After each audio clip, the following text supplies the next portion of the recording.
Good morning, everyone. It is 10 a.m. here Pacific time, and we have some YUI to talk about. YUI 3 came out, YUI 3.6, sorry, YUI 3 came out a couple of years ago. It is time for open hours, so I'm here with Eric Ferriulo and Ryan Grove, and a couple other folks from the community are joining up. Not sure if some other folks on the team might be sneaking into the room as well as time goes on.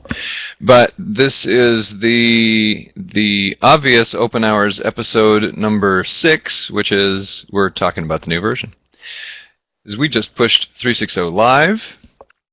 And so this open hours, even though we've gone over the previous preview releases kind of one by one and talking about what came out in each of those versions, each of the preview releases. This will be somewhat of a summary of those things. So if you didn't catch the previous preview release open hours, then this is what actually got out the door in the release kind of open hours coverage. So,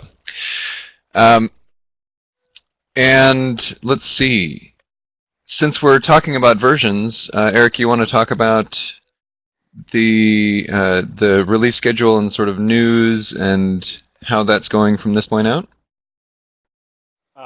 Yeah. So so we're planning to change our release schedule slightly, and the thing is, we really want to move to having monthly GA releases, or releases that are production ready, and so what our plan is to every month, instead of releasing a PR, to actually release a final release ready for production, and determining what version that's going to be, whether it's going to be 3.6.1 or 3.6.2, 3.7.0, is really going to be dependent on what's actually ready to go at that time, at the end of that month. So we'll have like a month-long sprint where we'll do development work, and whatever's ready to go, that will determine whether this is just a patch release or if it's like a major release, essentially. And so in order to facilitate this monthly releases that are of production quality, ready to go, we had to spend some time making sure that all of our automated testing was in order, and all of our like functional tests, like our examples, that they were completely tested and running them automated in all A-grade browsers. And that was a big part of what went into this release. So we have a couple of months spent on the release, but if you look at the history roll-up, it doesn't look as big as the history roll-up of previous versions. I mean, the previous version, the scroll bar would be tiny, and so this one is actually the history roll-up isn't quite as long. But the reason for that not being quite as long is that so much time and effort and focus were put on the test coverage being in there. Actually, Eric, I'm going to stop sharing my screen so you can share yours to go over how the tests are set up, and you can showcase that a little bit. Let's see if this... Okay, what I'm looking at here, let me bump it up, is looking at all of our examples running through Celic. And so we have Celic, the documentation tool that Ryan wrote, and here I'm running it in server mode locally so that I can easily see what all of our examples look like. And so part of this is that we started adding these automated tests. So like, let me go into one of these animation ones. Let's see what happens. So can you guys see this test coming through, or is it delayed? Yep, all tests passed. Cool. And if you saw this thing hover and change, this hover me thing change colors.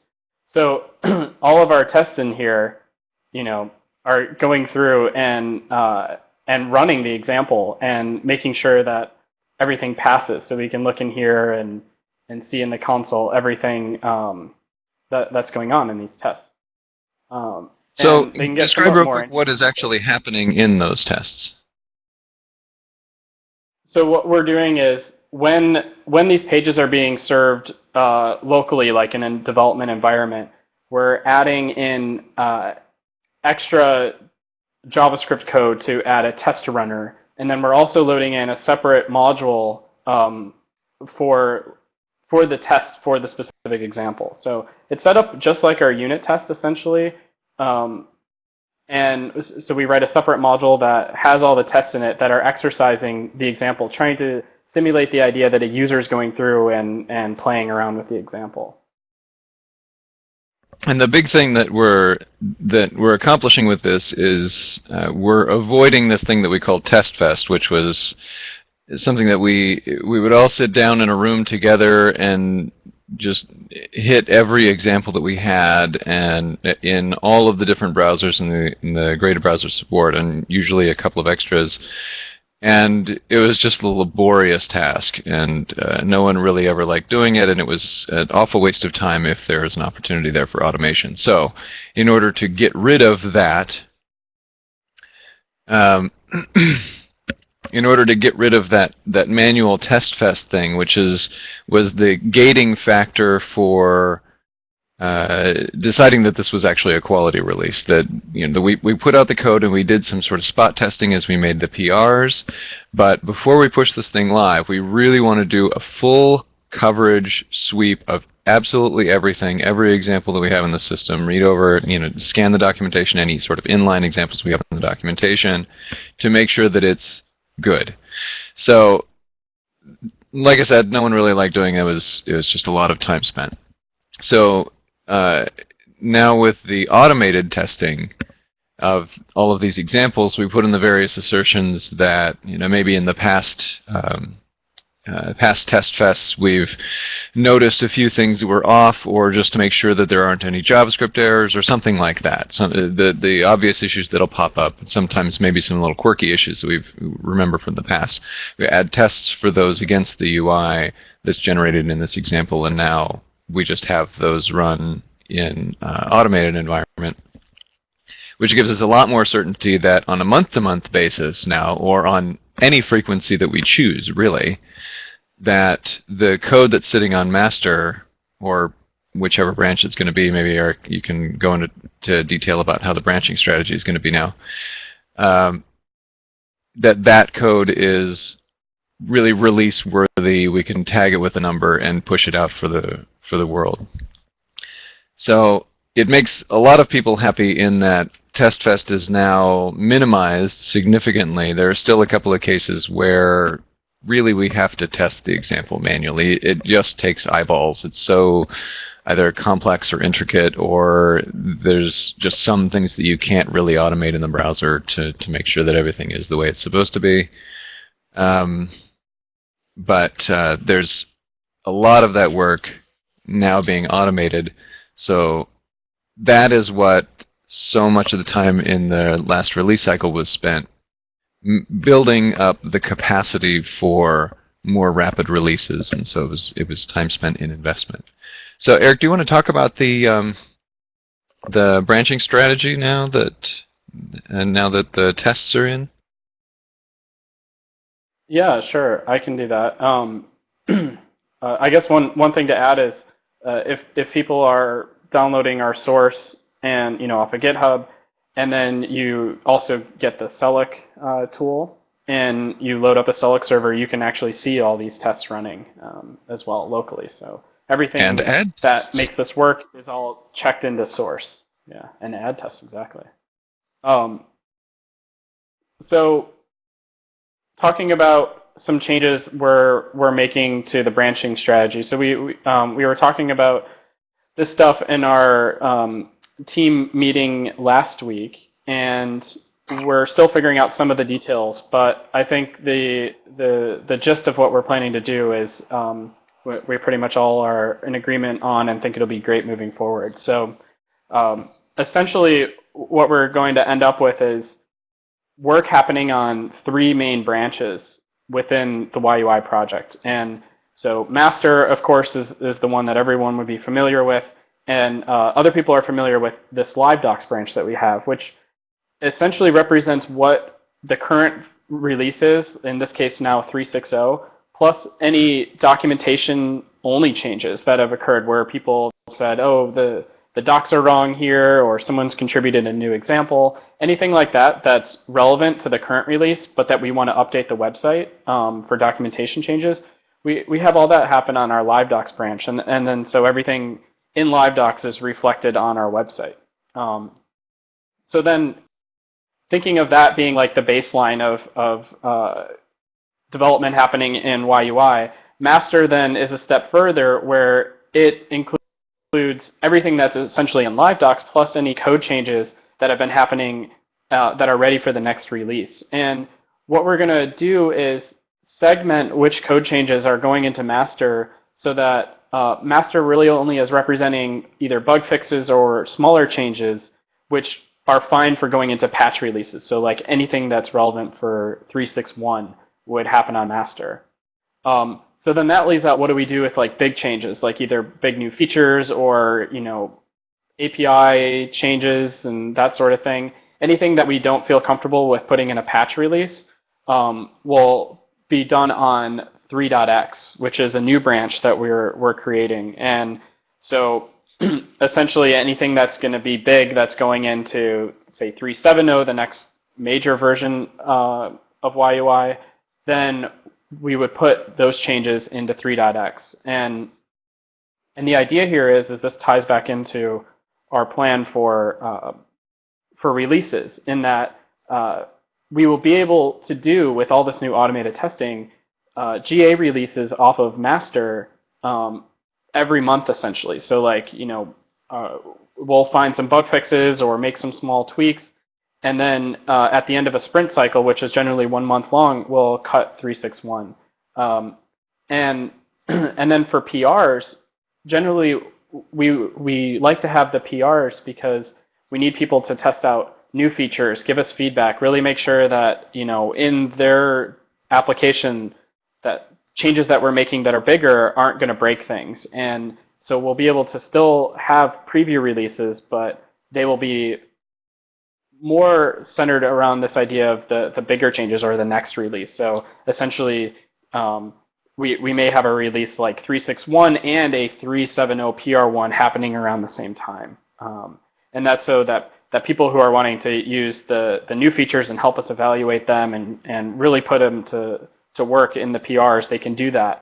While people who just need the bug fixes that landed in 3.6.1, they can just go ahead and start using that release. So essentially, with the automated tests, we're able to get around this idea of having to do preview releases for patch release versions of YUI. We can just essentially feel confident that we can push out a 3.6.1, 3.6.2, and it's production ready. And that's where all these extra tests are helping to allow us to get there.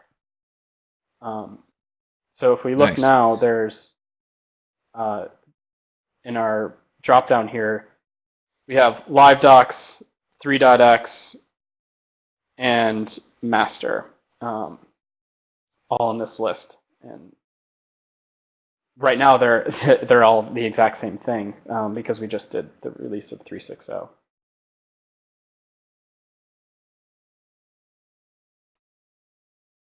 So Luke, should we look at some of the new examples that have gone into this release?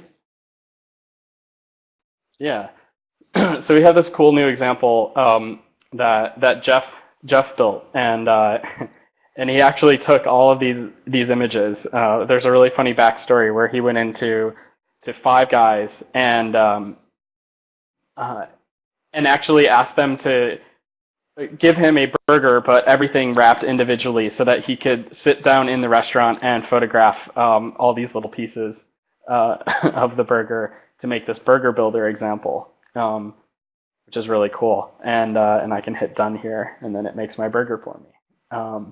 We also have this new store example, which I believe this is which one is this? This is a DOM one, so I can click these items and add it to the cart.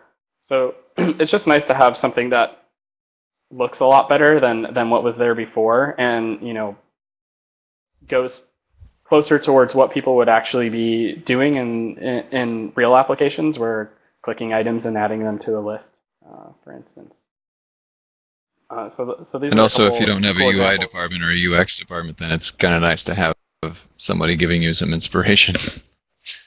Yeah, definitely. So, Eric, I dropped off for a second there, as you noticed, I guess. But the on the release schedule and the branching, did you cover what specifically was going to have? Well, how they were going to be available on the CDN, like the versions that they were going to be available on the CDN, and where is that? Yeah, I mean, Where's that it's going to be supposedly on this? just like before, where when we cut 361, it'll be a GA on the CDN, and when we do preview releases off of the 3.x branch, like 370 PR1, that will also be on the CDN as well. So it'll be just like people expect and are used to, where every time we're cutting a release, whether it's a GA or a preview release, they go up on the CDN, and so these will all be up in parallel, just like all the other previous versions of YUI. So essentially, any version that has been cut into a release will be available. So it seems like there's an opportunity there for a little bit of confusion in terms of how we're broadcasting. This is now a preview release that's made available, and then there'll be like 2 blog posts going on YUI blog saying, hey, version 3.7 is now available, or hey, version 3.65 is now available. And then the next blog post is, hey, 3.641 is available. Or there's a preview release that's available out on the CDN. And so has there been any thought to how to clarify the messaging of the different versions of what they're for, or is that just going to be handled in the language of the blog posts, or what? Well, I think that's definitely a good point, and that's one of the details I don't think we discussed. But what we should probably do is coordinate those blog posts together, essentially, to cut the 361 and the 370 PR1 at the same time, and write a blog post that describes the differences. And essentially say, hey, new YUI release, because really it's only the GAs that we consider production ready, and the other ones we really just want people to start using to give us feedback and evaluation. But the intention is that the code quality on both of them will be really high, especially the GA. So. And I'm probably not alone in requesting this, but how about putting the current version number and potentially the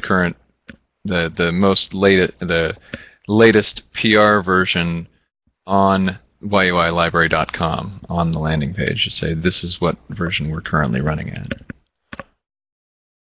Yeah, I mean there is it on this big button here, but sure, I think we can work to call it out better.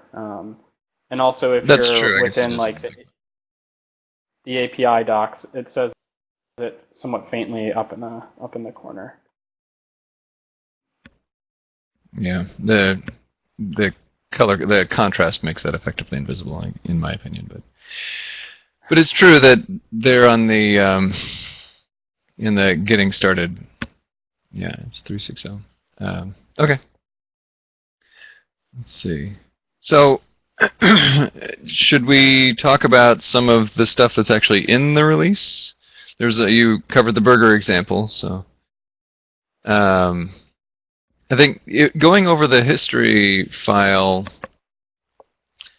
Oh, I guess I'm not sharing my screen, so here. I am going over the history file, and that's. Well, to be honest, I don't know if it's going to make too much difference because I'm just going to be scrolling over the history file, which you can do just as well as I can.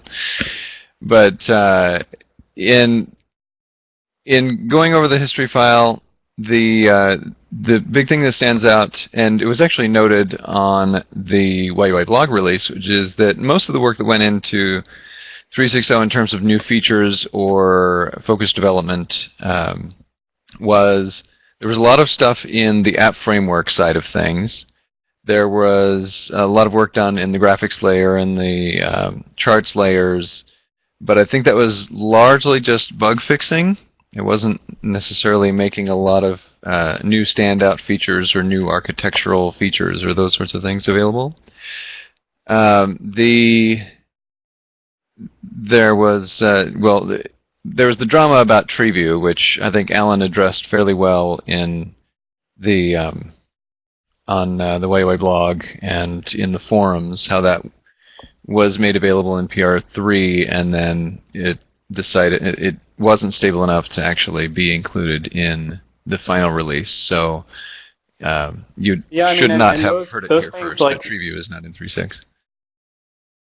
And those things are are not unrelated in the sense that, like, the reason we're seeing a lot of the changes for graphics being bug fixes and TreeView ending up in the gallery for now is because we really wanted to be strict about the amount of test coverage that we had, so that we can move to these more rapid releases and feel better and more confident about the quality.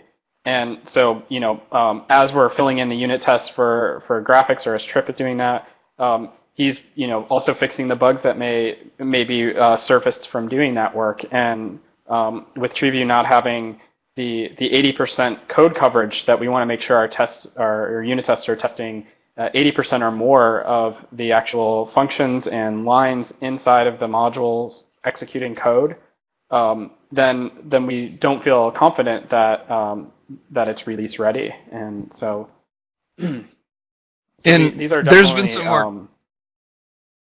there's been some work to actually publicize the test coverage, right? That's something that Dave's working on, I believe, right? Yeah, I think one of our goals is to start exposing the test coverage on the website. I mean, we have these reports, we have these tools that help us generate them. There's a YUI coverage NPM module that you can install that will run the test for a module and then generate a coverage report. So we have the tooling now in place. We're running the line coverage reports in an automated way in our CI system. And we're getting closer to the point where we can start exposing some of that data in the website for people who are interested. And I think it can really help people when if they run into a bug and they're trying to figure out why, they can see that, oh, this part of the code is not actually being covered in the test. They can write a test that can cover that code and, highlight the exact spot where the bug is. So yeah, I love the test coverage tool. I think it's fantastic. Especially for, I've found certainly that whenever I run the test coverage tool, which is fairly often, that just looking over the lines that are covered and aren't covered, it's like, oh, that isn't covered, and it makes me want to go and write tests. And as soon as I start going to write tests, then I end up writing more tests, and it really puts me into the mindset of adding more test coverage. And as the number increases for the number of unit tests that you have, and when you hit that 100% test coverage mark, it just feels good. And those are percentages that stay with you, and those are numbers that stay with you as you continue developing on it. You will, if you add features or you make a bug fix or you do something on that code, you make some sort of modification on that code, the number of unit tests that you've previously written stays the same, and then you add more tests, and that number keeps on growing and keeps on growing. So that's it's a good feeling to have good test coverage and then have that test coverage increasing over time, whereas you don't necessarily want your lines of code increasing all the time. And it also gives you a sense of if you are making a change in the system and a bunch of tests start failing, then there are some of those failing tests that you might expect to be failing because of something that's changing, and that gives you a good sense of the deviance from backwards compatibility, and so the amount of work that needs to go into the backward compatibility side of things, or if it's actually the test is really focused on a quirk of the system instead of the public-facing API more so, then it informs you that that you're testing the internal assumptions instead of the external assumptions of that code. But I digress. But unit test coverage, fantastic, and coverage is good. You say that 80% is the minimum that we're maintaining for something going into master, right? And master is Yep. production ready. Yep. And so, some people think that's low, and I agree. And 80% is a good mark as like a bare bones minimum. But I think that generally speaking, what you see across the modules in the library that do have test coverage is that the struggle to get to 80% is usually then followed immediately by the struggle to get to 100%. So by and large, our test coverage is much, much greater than 80%. That's amazing logic there. Don't you like it? I did. I like how that works out, that 100 comes after 80. Usually, yeah. Okay. So let's see. We've covered. Yeah. So there has been a few new features in the app framework components, though. One of the ones is moving the model sync the RESTful sync layer for model and model list into core. So I think that we have some documentation for that under the user guide for model under its sync layer section. We talk about the RESTful XHR one, and so this is like the most common one that people would use to communicate over HTTP to standard RESTful web APIs to sync their data back and forth between the client and the server. So this lived in Gallery for almost I think a year, and got a lot of usage, and we decided it was ready to move into core. It got updated some, so it should be better than what was in the Gallery. That's good. And then we also have a couple more. So Clarence, who is the intern who's interning on the YUI team for the summer, he actually went ahead and made a model sync local and model sync socket. Both of those are in the Gallery right now. The local one uses local storage, and that one we will probably try to move in for 3.7. So we would like people to start using that. Use the one that's in the Gallery, and that way we can make sure that it's vetted and works in a bunch of different use cases, and then we'll just pull it into core and have it be an optional extension that people can mix into their models, just like the model sync REST one right here. Yeah, and the more of those sorts of implementations that you get, the more implementations of the sync layer that we get that follow the same API allows us to then, if we have some sort of standardization on the API that's provided by the sync layer, then we can start adding sugar to other classes to maybe be able to specify the sync layer in a different way than going through the base y.base.mix or y.base.create, those sorts of things. Yeah, I mean, one cool thing too is now Datatable essentially gets for free. How can it sync its data with a RESTful backend? And now it's very easy. You can just mix in this extension and automatically have those features. So.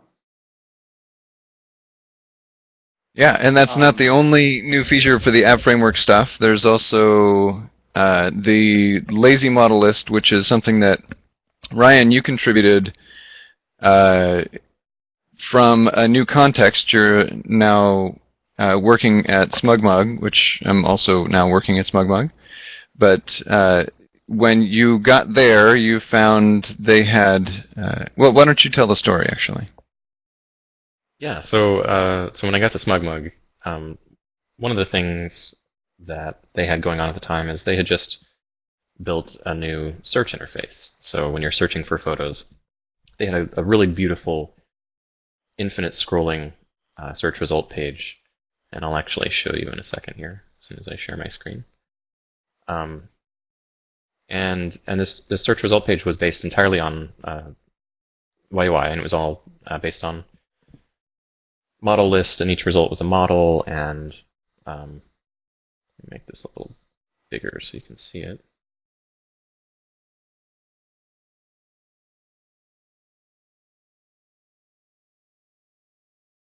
So, from the code design perspective, that was all really good. It's well-architected code, and it's taking advantage of all the model list features.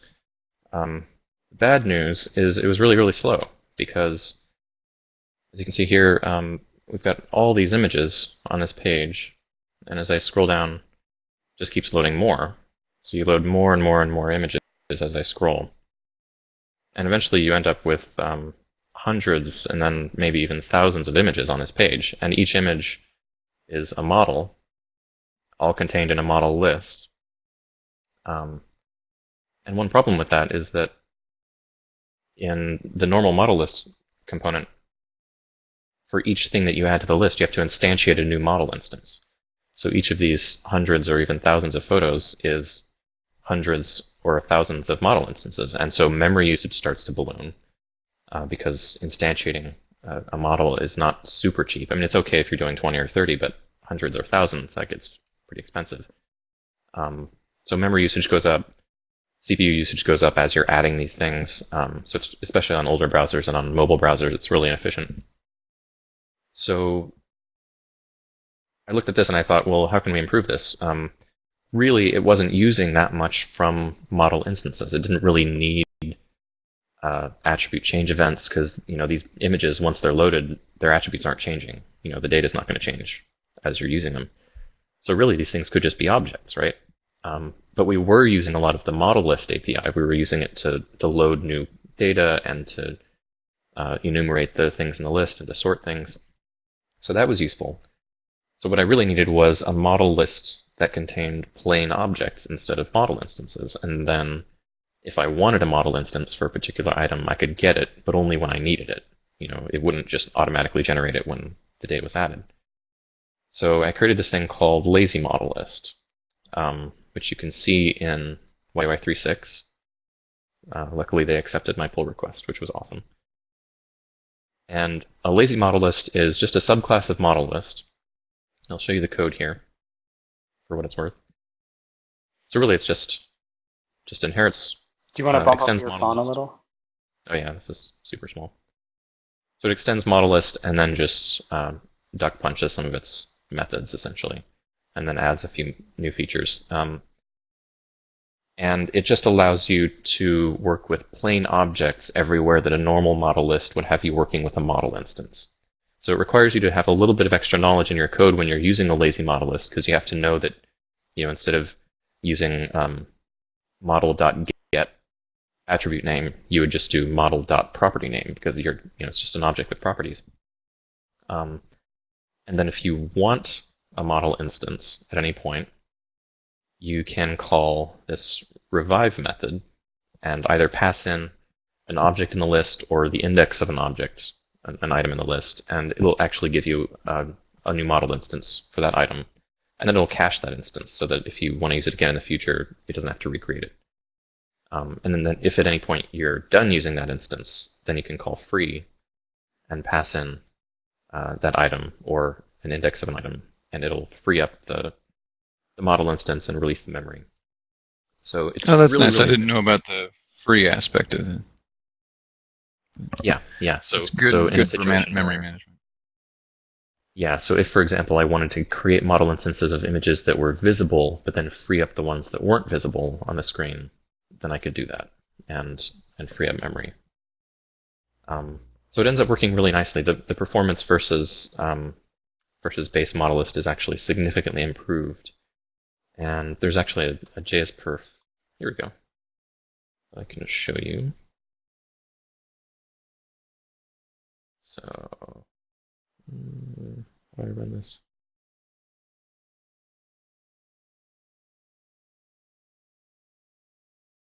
You're in the edit mode, that's why. Yeah, I went to a bookmark instead of. So I'll just run this test real quick.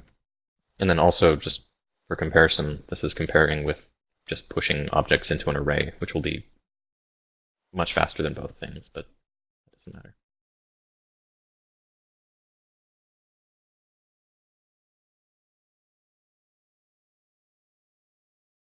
So you can see here at the top we've got the vanilla model list, and then lazy model list, which is quite a bit faster than vanilla model list, and then array just blows them both out of the water.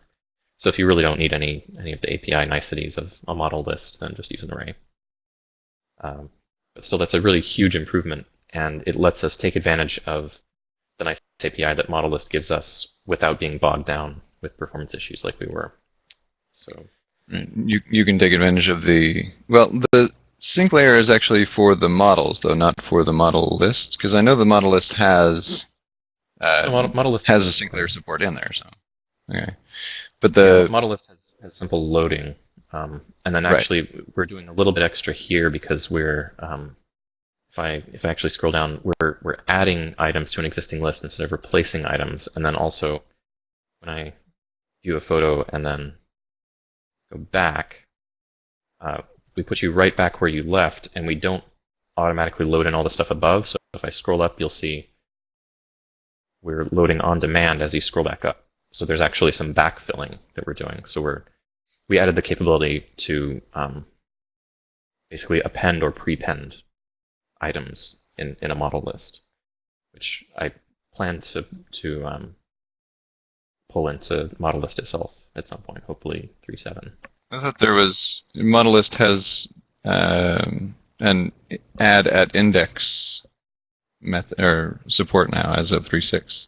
Yeah, if you're manually adding models, then you can add it at a particular index. But if you're using the sync layer, right now model list assumes that when you do a load through the sync layer, you're just going to replace everything that's in the list.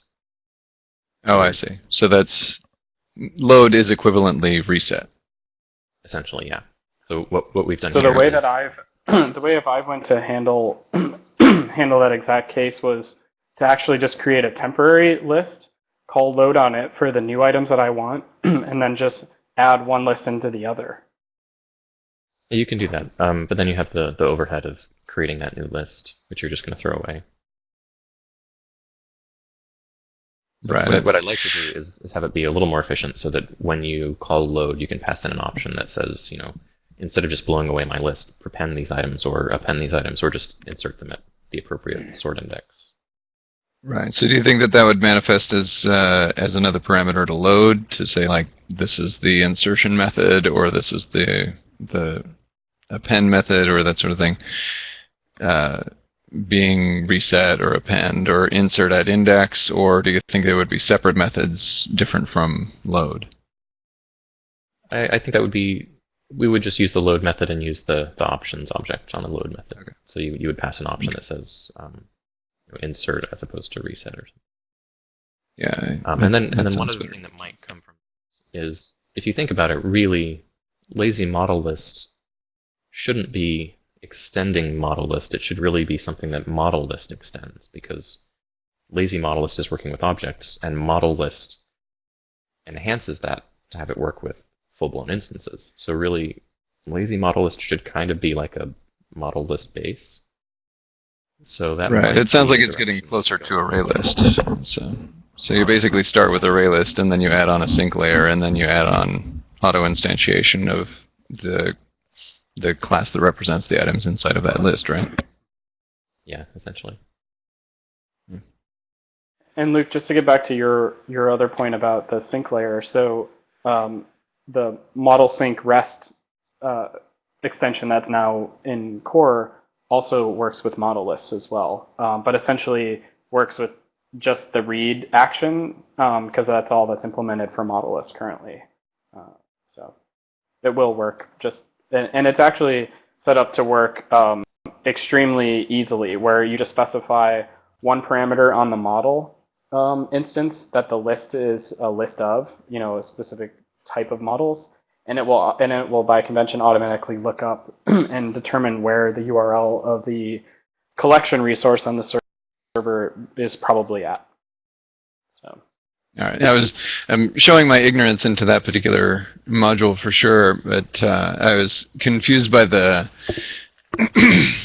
fact that I know the model lists only have the load supported out of the box, but the models themselves have the full CRUD, and so having the the REST layer sync support it seemed like, okay, you have one module that is capable of contributing full CRUD to a model, or just one of these, just the read to a model list. And so why does that exist as one module, or are there actually separate modules? So that was where I was confused. And I guess there was some early work on data table. It got there was certainly a long list of stuff that was targeted at 3.6 that didn't get done, and for that, that's my fault. But the work that did get done, there was some work done for progressive enhancement. That's sort of half done at this point, and then some early work for pagination, which I think actually Todd Smith is leading the charge really from the community for handling so much of what's going on with data table right now, but also has some example of some pagination, is doing some work on a pagination footer plugin for data table, which is very cool. And since I'm now at SmugMug as well, I'm still working on data table, but I'm not working on it full time. So as far as the release is concerned, the interesting thing about, let me share my screen a second. So the interesting thing about data table in 3.6 is the architecture change from 3.4 to 3.5. I changed the architecture so that it was based on view rendering for the header, body, and footer, and it didn't supply a footer out of the box. And what I found when I was working with that I really wanted to have a view for the table itself instead of having that rendering logic live inside of the widget. So since it was already breaking the old paradigm of everything happens inside of the widget rendering logic and breaking that out into individual views, it seemed like if the responsibility for rendering lives in the view, then there should be a view that corresponds to the table. And that starts to introduce some more tension between what now is the responsibility of the widget code versus the view code in terms of rendering stuff. And I think what I settled on was that the widget code is useful for encapsulating a single class of something, and so a target API point for something, and a view is more specialized to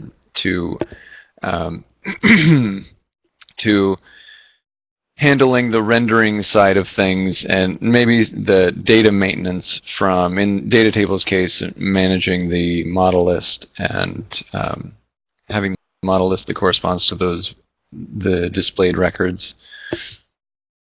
Hang on a second. There we are. There we go.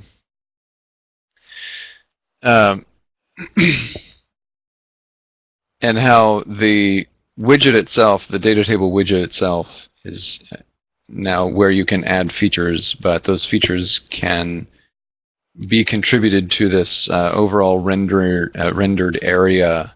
And that rendered area is then managed and delegated to various views. In a way, I'm still sort of experimenting with the breakdown of where the views responsibilities separate out. In terms of tables, it gets a little weird because we have various features that are responsible for working, that make changes or require changes into the header, and they also require changes into the body area and potentially even into the footer. But and so how they contribute into each of those things without stepping on each other's toes. That definitely seems like the stuff that you're doing in data table can help feed into figuring out how we should provide some way to deal with the view hierarchy, essentially, and related template hierarchy inside of inside of the app framework components, because I mean it's pretty much something everyone will run into in their application if they're using the app framework components. And data table is a complex enough widget where you're even running into this issue of how to decompose the views inside of data table. So I think it does seem really like help add to it does after a time. It does seem like data table is potentially a good candidate for the app framework, it being an app. The data table itself is kind of an app, and then that app can get nested inside of other apps. And so that might just be a matter of its complexity and the number of features that are applicable for landing on a table specifically, versus something like a calendar, which has a smaller subset of features or expectations on where one implementation versus another implementation where it might go. So I don't know as data tables specifically will be so instructive for how the other widgets will be architected in the future, or if it might be more appropriate to just break it out into sort of an app manifestation instead of a widget manifestation. But that exploration is going on, and the one thing that I do like, actually, this is backing up a bit, do like about the new architecture in 3.6 with the table view that's added in is the widget, the data table widget itself now has a single view and view config attributes. And so it does preserve the header view, body view, and footer view attributes, but they really just get passed into the configuration for this view. So where you used to have new data table, you pass in a header view, body view, footer view if you wanted to override the default views. Now you just have a widget that has a view, and that view is responsible for rendering the entire thing. So the widget takes its state and it passes it over to the view for it to render, which I think is more reminiscent of a simple app, I guess, if you will. Maybe Eric, you can correct me if I'm wrong, but the single view of the table itself then delegates out to its subviews if it is configured with subviews, or if that view class itself is even capable of supporting configuration for subviews. It might just do the entire thing itself. So it is now possible to have a data table where you pass in a view class into its configuration, and that view class does the entire table rendering, and it splats the entire thing out itself. It doesn't delegate out to other view instances or deal with any of the event passing through events and bubbling events and those sorts of things. So you can potentially have a really streamlined data table now if you provide a view class into the constructor of data table that does exactly and only what you want to render out for your tables. So there's the configurability of how to render stuff out. I think there's a lot of fruit there that that we can benefit from, and it needs to get exercised. And I think Todd and some of the others in the IRC and on the forums are definitely exercising that. So, but in answer to the question of whether or not data table is still what's happening with data table now, I am still developing on it. So, I think the only other thing that I had on my list of things to cover was that there were some memory leaks that got plugged and some other memory leaks. There's some memory leak issues in the event system right now, which Satyen has done some really good work on improving the performance and starting to clean some of that stuff up. There's for longer-lived pages, there's still some leaking going on, and that there are some ways around that. But the work that Satyen did for performance in the event system, which is pretty exciting stuff, is happening very soon, right? That's going into, isn't that going into like the first PR for whatever the next version is? Yeah, so that would go into a 3.7.0 release just because it's so upstream and so many things depend on it. And events unit test coverage is not as high as we would like. So we want to make sure that the events are fully filled out so that the changes that we're making, we have like a good sense of whether or not they're breaking things or if they're good to go. And so what the plan would be is to release this event stuff with the first PR of so a 3.7.0 PR1. And so this work would be landing on the 3.x branch as well. So if people wanted to even try it out right when it lands before we actually do the preview release, it'll be there. But that's kind of going to be a theme for 3.7.0 is that we should expect a lot of performance work being done. So there's definite motivation for us to really focus and put some attention to some of these performance issues, especially at like the event system level, to really clean things up there and make it much faster. So the event system work that Satyen did, I was actually familiar with all of those changes, and I wanted to make those changes as well, but the test coverage is what was sort of standing in the way. And so it's exciting to see that we both found those opportunities and that he was able to implement it and implement some of them, and that it ended up being kind of a push-pull situation where we really wanted to get it into 3.6 because it was, looking over the code and having an understanding about how the code works. It looks like they should be safe changes, and that's so tempting, right? You're pretty sure it's not going to break anything. You're so sure it's not going to break anything, but you don't have the test coverage there, and so we just couldn't quite land it in 3.6, and it was very frustrating, but it is exciting stuff. So definitely some much better numbers out of the event system, which affects everything. So look forward to YUI on the whole getting significantly faster very soon in the next version. So Victor is actually asking a question about our build system and whether or not we're going to be transitioning to Buildy. I'm not sure how much further anyone on the core team has done with the exploration of looking at switching to Buildy, but I mean we're definitely open to figuring out something that's better and faster and reduces the number of extra like build files that we have to create specifically for the Ant-based build system. So I mean I really think that it would be a great thing for some community members to help us figure out, really help put Buildy through its paces, try to get a good number of components in YUI running through it and making sure that they all work and they're passing tests and that there's no issues there. So I think Jay Shirley is on Buildy now, right? Aren't you, Jay? Sort of.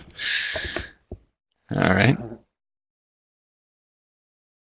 But it's definitely being used by folks anyway. But having it, having the community contribution in that would be really awesome, because the sooner Ant dies, the better.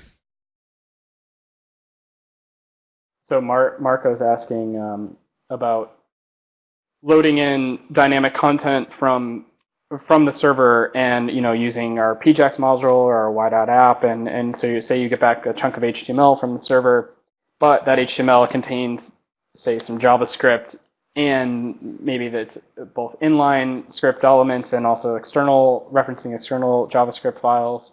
Same with CSS. Are we going to be able to manage that? And the answer is that I actually do have some branches where I've done an initial exploration into coming up with a solution around that. There are some issues, obviously, with cleanup and long-lived pages. Once JavaScript executes, you really can't take away the fact that it executed, where CSS, you do have that ability to take things away.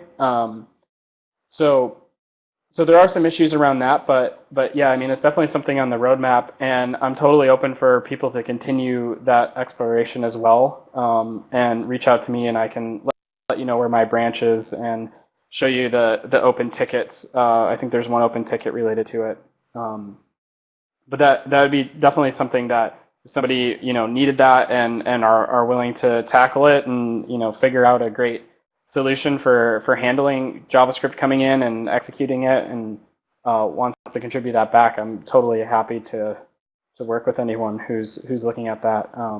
But I mean, it's something on the roadmap. I think right now its priority is just lower than some other things that I'm going to be spending my time on. But it would be great to have someone else, taking the reins with that one. What are your high priorities for going into the next version, Eric? So actually, there's a report in Track. I think it's a public one, and it's report 132, and it's essentially some of the changes that we want to make to the app framework components, and yeah, there you go. And what a lot of these are doing is looking at how we can separate some of the concerns even more and essentially have components that have single responsibilities. And the reason for that is that we, one of the motivations that we've been having recently in YUI is making stuff run on the server. And being able to reduce the number of dependencies a certain unit of code has or a certain module has allows it to possibly run on the server as well as the client and share more of that code.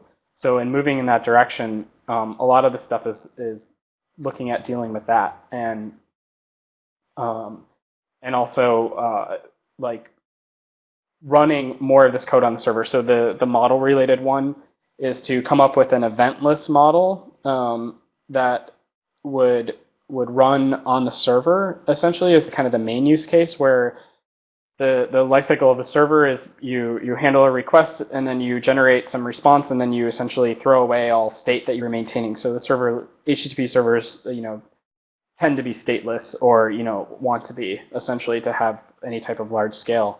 And so that way no one's really listening to model change events if they're rendering models on the server. They're mainly using the model to house business logic and house how the data is fetched, but you're not listening for things to change on it. So we wanted to come up with a eventless model that's essentially an extension, extends base core, which doesn't have the events, but then provide a way for those to be mixed back in. So you can imagine using the same model implementation on the server, and then when it's running on the client, just seamlessly mix back in events for it. So that's one of the things we're working on. Also looking at Vue, how we can reuse the rendering function. So if you think of a Vue, Y.Vue having two main responsibilities. One is to take a model or some data and render it to some template.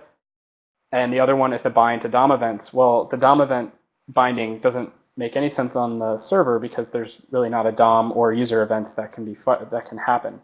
So if we split those two things apart and essentially build Y.Vue back up with those two features, then we can reuse the rendering functions and module on the server as well. And what's great is a lot of the stuff is going towards Mojito is going to be able to leverage a lot of these changes so that it can start utilizing more of these components that are in YUI inside of Mojito. So Mojito can be implemented using Y.model and our views and Y.app for running on the client and router for routing URL changes on the client. So what's great is that these changes are really good for YUI, things we want to do, and then they also directly support Mojito starting to use more of the YUI components. So that's kind of my main focus for 3.7 is to get all this stuff going. Well, I think certainly what's happening in the app framework is certainly some of the most exciting stuff that's happening in YUI in the last couple of versions for sure. And I think it's helping bring a little bit more attention to the library as well. And I think the pace that you're keeping up that development is really helpful. You're you and Ryan and the folks of the community that are feeding back into it. I think that's really starting to snowball, and it's all very exciting for the library as a whole, as well as just looking at all of the cool features and things that you can do with the app framework itself. But. Okay, so we're a couple minutes over, which means we're probably cutting into your guys' staff meeting. But any parting words before we end this one? I think next week, I'm not sure if we're going to have an open hours. We were going to be covering Yeti next week, but Reed is actually out of town, and so we will cover a Yeti update when he gets back, which I think will be about the 16th or so. If there's something that you want to talk about next week, or if you have some suggestions, by all means. If you have something you want to showcase, by all means, let us know. Something in the gallery if you want to do some code reviews or something like that.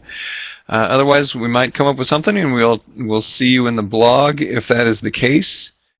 Otherwise, until then, you know where to find us in IRC and the forums and on Twitter at YUI Library and YUILibrary.com. And go and play with the new official 3.6, and let's have those feature requests and hopefully not a lot of bug reports, but enjoy the new digs, and we'll see you again next week or the week after. We'll see you on the blog. All right.